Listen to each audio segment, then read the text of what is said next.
రేవుపాటి గురించి నేను వచ్చినాయి అన్ని పేపర్లో కొన్ని నేను కూడా ఉన్నానని నేను అలాగే ఉన్నానని వచ్చింది కదా. నిన్న ఆల్రెడీ నేను ఎక్స్ప్లెయిన్ చేసుకున్నాను, అన్ని పేపర్లో రావడం జరిగింది.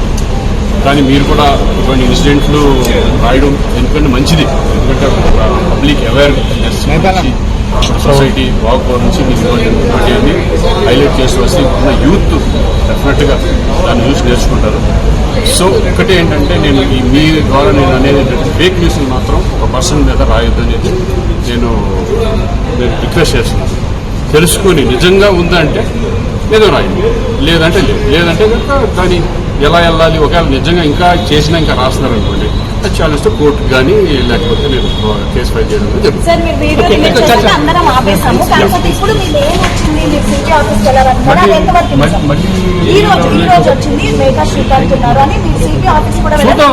ఒకవేళ నిజంగా ఎవరన్నా రాస్తే నేను డైరెక్ట్ కోర్టుకి వెళ్తాను, కోర్టులో తెచ్చుకుంటాను, నేను ఫైల్ చేస్తాను.